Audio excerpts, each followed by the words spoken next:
نبی کریم صلی اللہ علیہ وسلم نے فرمایا، اللہ تعالیٰ نے کوئی بیماری ایسی نہیں بنائی جس کا علاج پیدا نہ کیا ہو۔ کچھ چیزوں میں یقینی شفا ہے، جن میں نمبر 1 شہد ہے، ہنی۔ ابو سعید رضی اللہ عنہ سے روایت ہے کہ ایک آدمی نبی صلی اللہ علیہ وسلم کی خدمت میں حاضر ہوئے اور عرض کیا کہ میرا بھائی پیٹ کی تکلیف میں مبتلا ہے۔ آپ نے فرمایا اسے شہد پلاؤ۔ پھر دوسری مرتبہ وہی صحابی حاضر ہوئے، آپ نے اسے اس مرتبہ بھی شہد پلانے کے لیے کہا۔ وہ تیسری بار آیا اور عرض کیا کہ میں نے عمل کیا ہے لیکن شفا نہیں ہوئی۔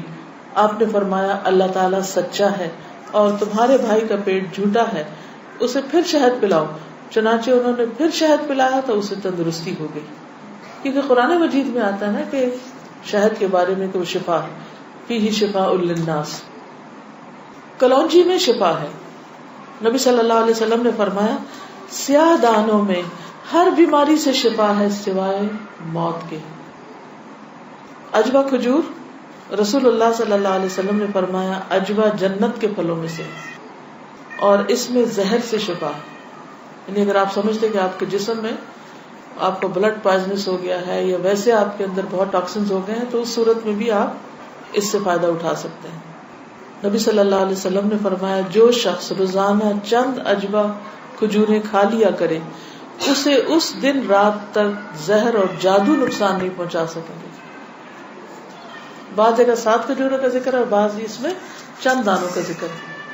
تو اگر افورڈ کر سکے تو ایک دانہ ہی روز کھا لیں، 3 کھا لیں، 5 کھا لیں، 7 کھا لیں۔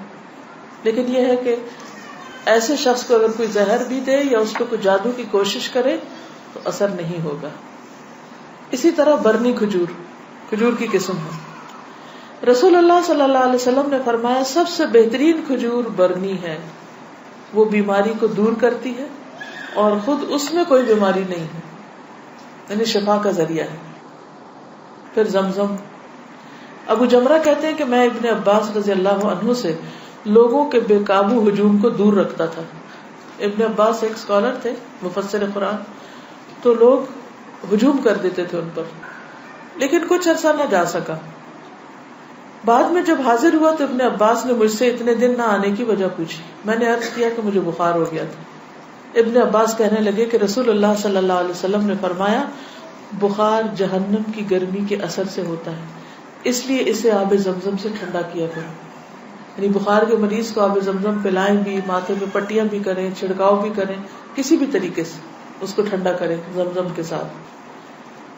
پھر پانی سے علاج۔ نبی صلی اللہ علیہ وسلم نے فرمایا جب کسی کو بخار ہو جائے تو 3 رات سحری کے وقت اس پر ٹھنڈا پانی بہایا جائے، یعنی صبح ارلی مارننگ۔ اب یہ وقت آپ نے خود مقرر کیا ہے، اس لیے اس وقت کی پابندی کرنا مسنون طریقہ ہوگا۔ بعض اوقات لوگ خود سے خود ایسی چیزیں اپنے لیے لازم کر لیتے ہیں، وہ ٹھیک نہیں۔ پھر ہے گائے کا دودھ۔ عبداللہ سے روایت ہے کہ رسول اللہ صلی اللہ علیہ وسلم نے فرمایا اللہ تعالیٰ نے بڑھاپے کے علاوہ ہر بیماری کا علاج نازل کیا ہے۔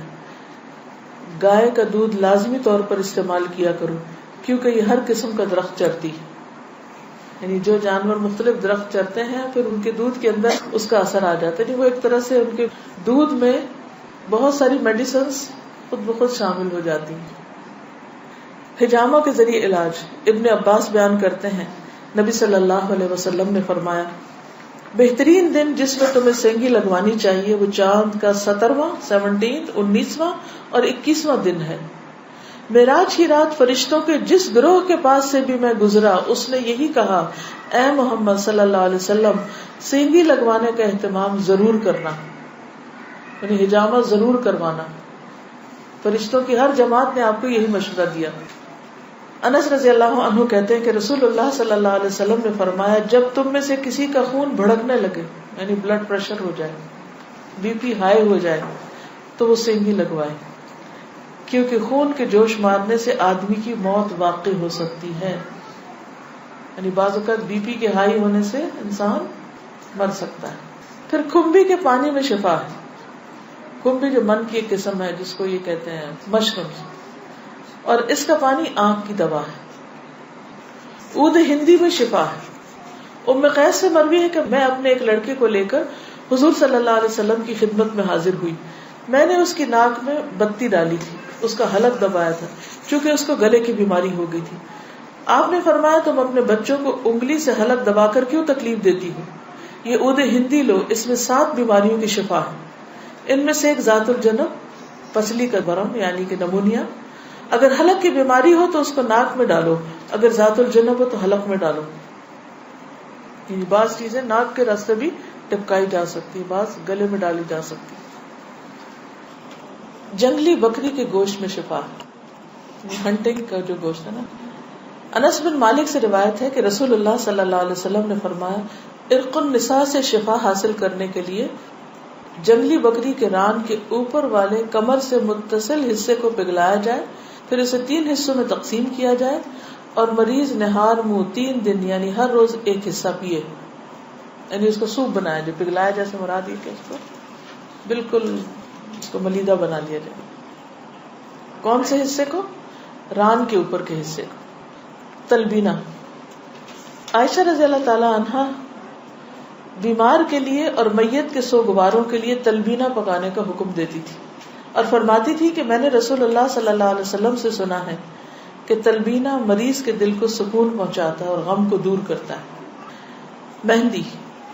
سلمہ ام رافع جو رسول اللہ صلی اللہ علیہ وسلم کی آزاد کردہ باندی ہیں فرماتی ہیں کہ نبی صلی اللہ علیہ وسلم کو زخم ہوتا یا کانٹا چبھتا تو آپ اس جگہ مہندی لگاتے. اور آخری بات یہ کہ پرہیز علاج سے بہتر ہے. ام المنذر بنت قیس انصاریہ کہتی ہیں کہ رسول اللہ صلی اللہ علیہ وسلم میرے پاس آئے. آپ کے ساتھ علی رضی اللہ عنہ بھی تھے جو ابھی ابھی بیماری سے صحت یاب ہوئے تھے. کچھ نیم پختہ کھجوریں جو پک گئی تھی لٹکی ہوئی تھی. رسول اللہ صلی اللہ علیہ وسلم نے ان کو کھانا شروع کر دیا اور علی بھی کھانے کے لیے کھڑے ہوئے، لیکن رسول اللہ صلی اللہ علیہ وسلم نے یہ کہہ کر منع فرمانا شروع کر دیا کہ رک جاؤ کیونکہ ابھی تک بیماری کی کمزوری باقی ہے. سو وہ رک گئے. میں نے جو اور چکندر کا ایک کھانا تیار کیا اور آپ کے پاس لے کر آئی. رسول اللہ صلی اللہ علیہ وسلم نے فرمایا علی یہ کھاؤ، یہ تمہارے لیے زیادہ مفید ہے. یعنی بیمار کو کچھ چیزیں کھانی چاہیے اور کچھ نہیں کھانی چاہیے. تو اس لیے حکم کیا ہے کہ علاج کرتے رہو. اللہ نے کوئی بیماری ایسی نہیں رکھی جس کا علاج نہ رکھا ہو سوائے موت اور بڑھاپے کے. اسی طرح معالج کو دکھانا چاہیے. جابر بن عبداللہ سے روایت ہے کہ رسول اللہ صلی اللہ علیہ وسلم ایک بیمار کی تیمارداری کے لیے تشریف لے گئے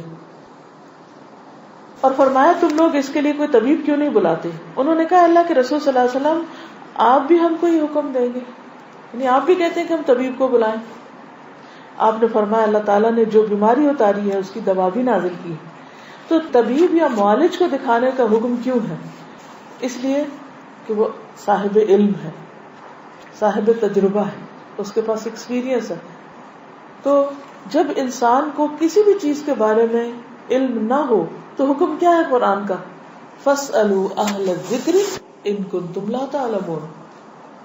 جاننے والوں سے پوچھو اگر تم نہیں جانتے، چاہے کوئی دنیاوی مسئلہ ہو یا کوئی دینی مسئلہ ہو. پہلا کیا ہے؟ توکل، اللہ پہ بھروسہ کہ شفا مجھے دے گا تو وہی دے گا.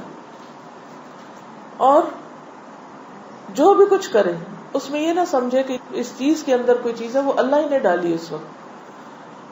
دوسری چیز ہے دعا کرنا، دعاؤں سے علاج. تیسری چیز صدقہ کرنا. کوئی بیماری آئے تو صدقہ کیا جائے.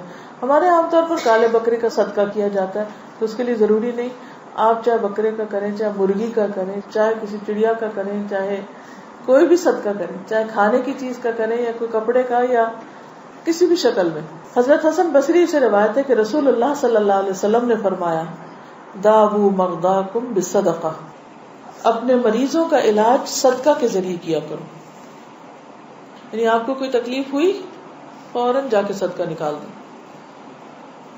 تیسری چیز کتاب اللہ سے علاج، یعنی قرآن مجید شفا ہے. اور یہ کہاں سے پتہ چلتا ہے؟ خود قرآن مجید سے ہی پتہ چلتا ہے. وَنُنَزِّلُ مِنَ الْقُرْآنِ مَا هُوَ شِفَاءٌ وَرَحْمَةٌ لِّلْمُؤْمِنِينَ وَلَا يَزِيدُ الظَّالِمِينَ إِلَّا خَسَارًا. اور ہم قرآن میں جو کچھ نازل کرتے ہیں وہ مومنوں کے لیے تو شفا ہے اور رحمت ہے، مگر ظالموں کے خسارے میں ہی اضافہ کرتا ہے. تو قرآن مجید میں جو کچھ ہے وہ سارے کا سارا شفا ہے. لیکن یہ جو کسی پہ خود سے پابندی خود ساختہ لگا دینی ہے نا کہ 300 بار پڑھو یا 1000 بار پڑھو یا رات کے وقت پڑھو یا صبح کے وقت پڑھو یا عشاء کے بعد پڑھو، وہ بعض اوقات لوگوں کو بلا وجہ کی مشقت میں مبتلا کرنا ہوتا ہے. اور نبی صلی اللہ علیہ وسلم کی سنت سے اس کا کوئی ثبوت نہیں کہ آپ نے صحابہ کو کوئی خاص نمبر بتایا ہو اور یہ کہا ہو کہ یہ اس وقت میں بیٹھ کے پڑھو یا اندھیرا کر کے پڑھو یا پانی کے کنارے پہ جا کے بیٹھ کے پڑھو. یہ پھر خود ساختہ پابندیاں ہو جاتی ہیں اور لوگ بھی ڈرنے لگتے ہیں کہ اگر یہ 41 دن نہ پڑی یہ چیز تو کام نہیں ہونے کا. نہیں، اللہ تعالیٰ تو ایک دفعہ سے بھی سنتے ہیں. لا الہ الا انت سبحانک انی کنت من الظالمین. اصل چیز ہے کہ اخلاص اور شوق کے ساتھ انسان پڑھے. صرف اس کو ایک رٹو طوطے کی طرح رٹتے رہتے ہیں، پڑھتے رہتے ہیں، نہ کوئی یقین ہوتا ہے، نہ کوئی روح ہوتی ہے اور نہ ہی کوئی سمجھ ہوتی ہے کہ کیا پڑھ رہے ہیں. یہ ٹھیک نہیں. اسی طرح غیر شرعی علاج سے بھی پرہیز کرنا چاہیے. قیس بن سکن اسدی کہتے ہیں کہ عبداللہ بن مسعود نے اپنی بیوی کو دیکھا کہ اس نے خسرے کی بیماری کی وجہ سے تعویذ پہنا ہوا تھا. خسرہ کی بیماری معلوم ہے، سارے جسم کے اوپر وہ دانے آ جاتے ہیں. آپ نے اسے سختی سے کاٹا اور کہا کہ عبداللہ کی آل شرک سے بیزار ہے. ہم نے رسول اللہ صلی اللہ علیہ وسلم سے یہ بات بھی یاد کی ہے کہ بلا شبہ جھاڑ پھونک، تعویذ اور محبت کا جادو شرک ہے. یعنی کسی کو مسخر کرنے کے لیے جادو کرنا، کوئی ایسے ٹوٹکے کرنا، وہ بھی شرک میں آتا ہے. یعنی بعض خواتین ہوتی ہیں نا، وہ اپنے شوہر کا دل جیتنے کے لیے بابوں کے پاس چلی جاتی ہیں، وہاں سے کچھ عملیات کرواتی ہیں، تو یہ شرک میں آ جاتا ہے. اسی طرح کوئی چیز باندھ کے اسے گلے میں لٹکا لینا، یہ بھی درست نہیں. اس کو پڑھنا چاہیے. اور شرک یا دم جو ہے یہ سب کچھ پھر شرک میں شامل ہو جاتا ہے. اسی طرح حرام ادویات بھی منع ہے. نبی صلی اللہ علیہ وسلم نے حرام ادویات کے استعمال سے منع فرمایا ہے. ابو ہریرہ سے روایت ہے، سنن نبی داؤد. آپ نے فرمایا جس نے حرام چیز کے ساتھ علاج کیا اللہ تعالیٰ اس کے لیے اس میں شفا نہیں رکھے گا. یعنی حرام شفا نہیں دیتا، وہ مزید کسی بیماری کو بڑھانے کا ذریعہ بن جاتا ہے. آج کل آپ دیکھیں کہ کتنا زیادہ سائیڈ ایفیکٹس کے بارے میں آپ سنتے ہیں. تو بعض اوقات ایسی دوائیاں جو ایک مرض کو بظاہر کیور کرتی ہیں، وہ اپنے ٹاکسنز اور جگہوں پر اتنے زیادہ پیدا کر دیتی ہیں کہ جس سے ایک مرض جاتا ہے تو ایک اور نکل آتا ہے، جو مکمل شفا نہیں ہوتی. الکوہل سے علاج کرنا منع ہے. بعض لوگ کھانسی وانسی میں وہ دیتے ہیں نا برانڈی، اور کہتے ہیں بس ایک چمچہ بچے کو پلا دو تو ٹھیک ہو جائے گا. چاہے اس سے وہ ٹھیک ہو بظاہر، لیکن وہ مزید مرض پیدا کرنے والی ہے. وہ شفا کا ذریعہ نہیں بلکہ بیماری ہے.